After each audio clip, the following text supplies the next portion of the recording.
Je voudrais bien que mes descriptifs, mes CCTP soient lus. Bonjour, le CCTP, le descriptif, est un ouvrage important des architectes de notre production et il doit être évidemment efficace. Et pour ça, la première chose, c'est qu'il soit lu et qu'il serve de référence à auxquels il est destiné. La forme qu'il doit avoir dépend donc de sa finalité, de l'objectif que l'on souhaite atteindre.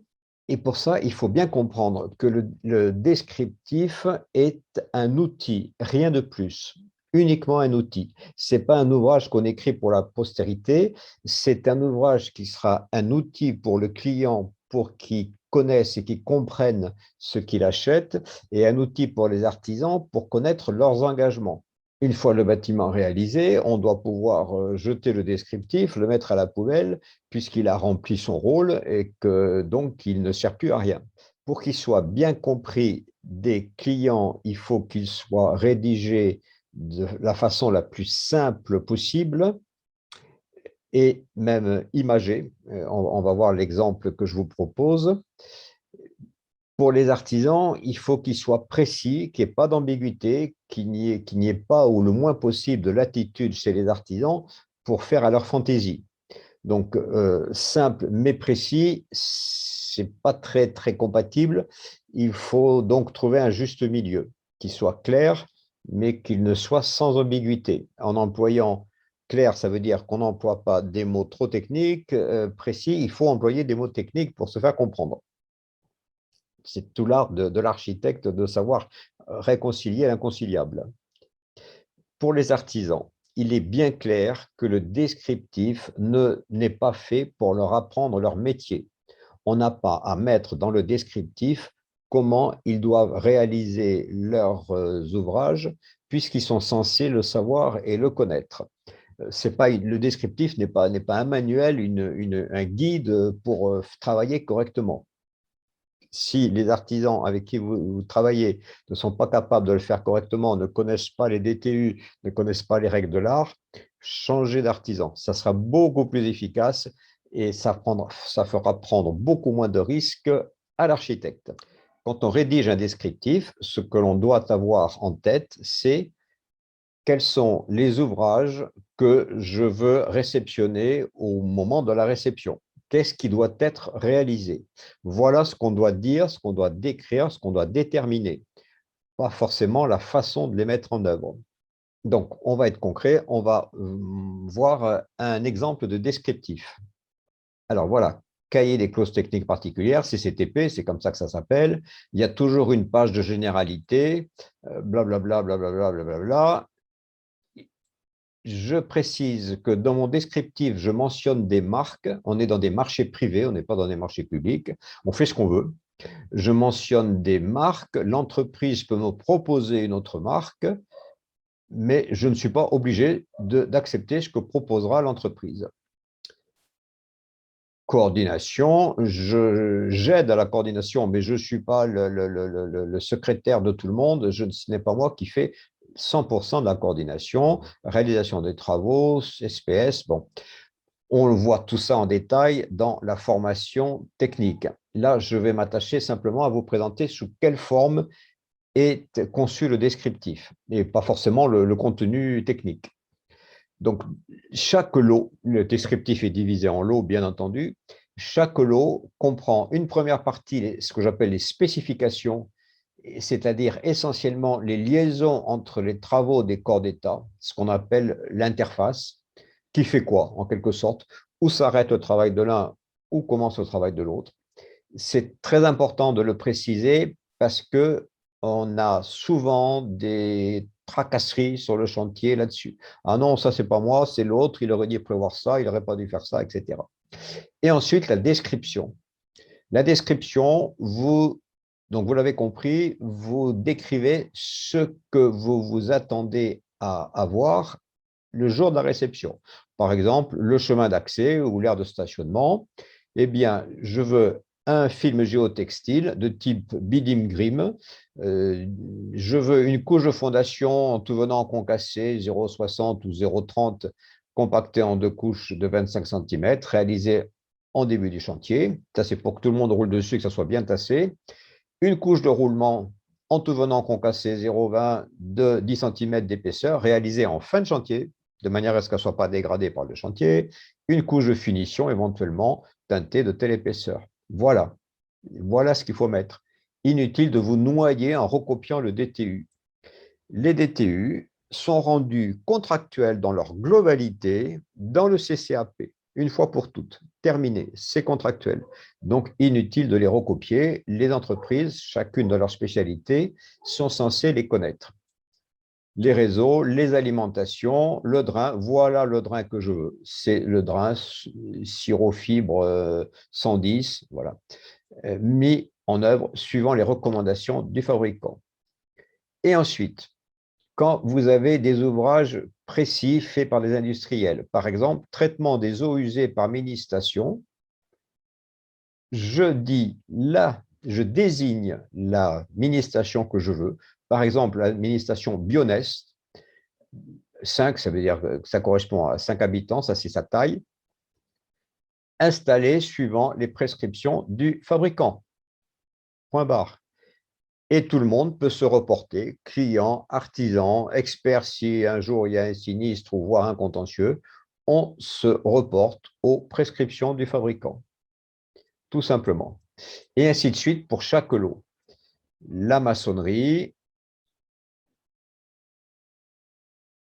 alors on décrit, ben voilà, je veux ces petites courettes anglaises, voilà comment sera la trappe d'accès. Inutile de détailler trappe d'accès au vide sanitaire, 50-50, type EIK White. Bon, voilà. Les appuis, les seuils, ça, c'est vu avec le menuisier et le maçon. Là, il y a une coordination architecte, menuisier, maçon et tous les ouvrages. Le fait de les représenter visuellement sont très efficaces pour le client, bien évidemment, puisqu'il va voir ce qu'il achète, alors qu'il ne va pas forcément lire, ou du moins s'il lit, il ne va pas comprendre l'ensemble, puisqu'il y a forcément des mots techniques. Et c'est très efficace pour les artisans. Par exemple, je m'arrête à cette image. Pendant longtemps, j'ai mentionné dans mon descriptif, les liaisons des poutres apparentes se feront par platine métallique dans l'âme, en forme de T inversé, dans l'âme de la poutre, de façon à ce qu'il n'y ait que les boulons apparents. Blablabla, blablabla, blablabla. Et une fois sur deux, pour ne pas dire 3 fois sur 4, j'avais des sabots, des gros sabots en métal, bien vilains et bien apparents. Et évidemment, on se prenait le bec avec le charpentier, puisque j'avais mentionné que ça ne devait pas l'être et que ça l'était, etc. Maintenant, je fais un petit copier-coller de ce que j'ai dans ma bibliothèque. Voilà ce que je veux. Eh bien, maintenant, je n'ai plus jamais de sabot apparent. J'ai ces platines comme ça. C'est lisible, c'est simple. À croire que les artisans ne font que regarder les images. Mais puisqu'ils regardent les images, eh bien, parlons en images. Et tout à l'avenant. Là, les clous seront lardés pour tenir la planche de rive. Lardé, ça veut dire croisé, de manière à ce qu'elle ne glisse pas. Ça, c'est l'expérience qui m'a montré. Des clous parallèles, surtout dans le sens parallèle aux fibres de bois, glissent. Donc, vous les dessinez, visualisez, c'est imprimé, si je puis dire, dans la tête de l'artisan. Et tout à l'avenant, zinguerie, étanchéité, revêtement de façade, ITE. Là, évidemment, pour la formation, je multiplie les lots. Donc, ossature bois qui fait aussi, bien sûr, la charpente. Donc, on retrouve les mêmes éléments. Voici les angles tels que je les veux. Je ne veux pas de couvre-joint, etc. Vous pouvez le mentionner, vous risquez d'avoir des couvre-joints. Vous mentionnez un profilé avec 2 feuillures de manière à ce que le bardage vienne s'encastrer dans les feuillures. Vous montrez l'image, c'est bon, vous aurez les angles que vous avez voulu. Et ainsi de suite, les vis de fondation pour les terrasses, etc. Les menuiseries. Alors, moins vous répétez une information, moins vous avez de probabilité de vous tromper, de vous planter.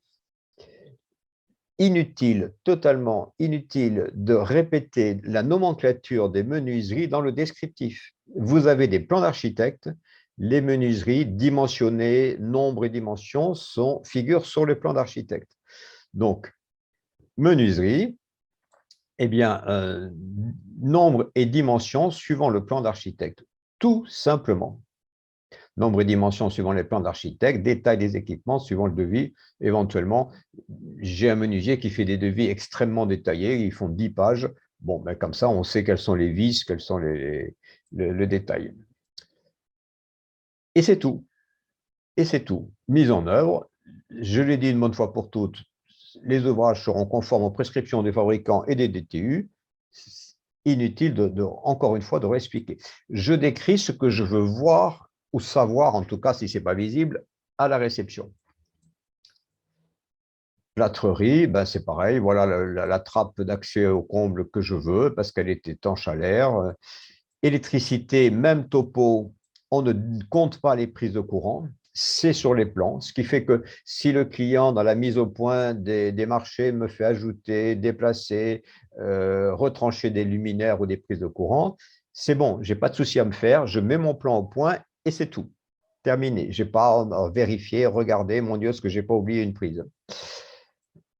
Je donne des équipements de base tels que j'aimerais les avoir. Idem pour la plomberie, bien entendu. Alors, pour la plomberie, je pars sur un équipement standard, très important, qui n'est pas du bas de gamme. Ce n'est pas forcément très luxueux, mais ce n'est pas du bas de gamme. C'est-à-dire que si le client, il va probablement changer pas mal de choses, globalement, on est dans le même ordre de grandeur du budget. Il n'y a pas de piège. Ce n'est pas que du H&M. Les modifications ne sont pas toujours à sens unique en plus-value. Les gens l'apprécient beaucoup de la part d'un architecte. Ne l'oubliez pas.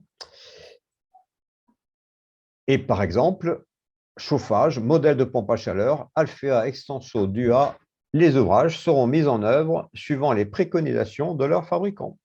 Et tous les lots sont détaillés, le moins de sous-traitance possible. Isolation sol, chape fluide. Un carreleur n'est pas forcément compétent pour faire une chape fluide. Le carrelage, par contre, dans les prix de base, vous pouvez prendre des carreaux peu chers. Le prix d'un carrelage n'est pas du tout, je vous le signale, n'est pas du tout un critère de qualité. Pas du tout. Il y a des carreaux à 20 € qui sont de très bonne qualité et des carreaux bien plus chers qui ne sont pas de bonne qualité. J'ai l'habitude de mettre la peinture, même si elle est réservée par le maître d'ouvrage, ne serait-ce que pour savoir qui fait quoi et que doit faire le maître d'ouvrage vis-à-vis des autres artisans, par exemple, notamment vis-à-vis du plaquiste. Menuiserie intérieure. Le menuisier extérieur n'est que très rarement le menuisier intérieur. Poser des menuiseries extérieures, même en bois, c'est un travail d'entreprise qui n'est pas forcément la même chose que mettre des plinthes, que mettre des couvre-joints. C'est pas le même genre d'entreprise, pas les mêmes prix, pas les mêmes frais de chantier, donc pas les mêmes prix. En menuiserie intérieure, je travaille avec un ou deux artisans qui travaillent seuls et qui me font toutes ces finitions. Les finitions, les plinthes, les parquets quand il y en a, les portes, les façades de placard, tous les petits ouvrages que je puisse avoir.